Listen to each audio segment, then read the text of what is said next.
Hello বন্ধুরা, কেমন আছো সবাই? আমি ভগবানের আশীর্বাদে ভালো আছি। তো আজকে একটা ছোট্ট মিনি ব্লগ তোমাদের জন্য নিয়ে নিলাম। তো আজকে আমি কি রান্না করলাম সেটাই শেয়ার করব। তো আজ সকালে একটু লেট হয়ে গেছে উঠতে, তো যার জন্য খুব তাড়াহুড়ো করে কাজ করেছি। তো আজ একজন গেস্ট আসবে তো আমাদের বাড়িতে, তো যার জন্য কী রান্না করলাম তোমাদেরকে একটু শেয়ার করব।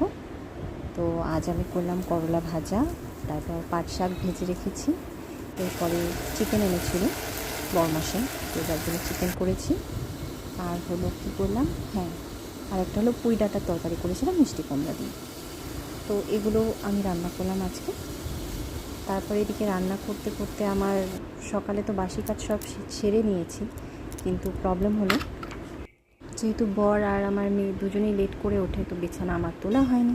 তো এদিকে মাংসটা বসিয়ে দিয়ে আমি বিছানাও তুলতে পেরেছি। আমার মেয়ের এদিকে বিছানাও তোলা কমপ্লিট করেছি। এদিকে মেয়ে দেখো কী অবস্থা, জুতো পরে আছে, প্যান্ট পরে নিচে জুতো পরেছে, উপরে জামা নেই, ব্যাস এটা নিয়ে ওর জলের বালতি নিয়ে খেলা শুরু দিয়েছে।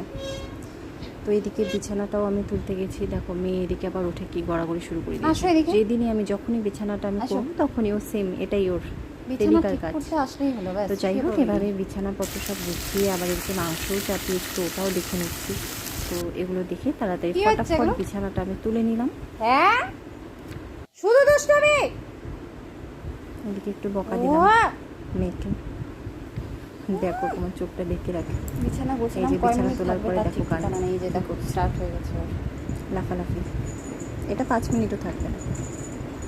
সমস্ত কিছু করে নিয়েছি, এরপরে মেয়েকে খাওয়া দাওয়া কমপ্লিট করে আমি একটু ব্লগটা এডিট করলাম।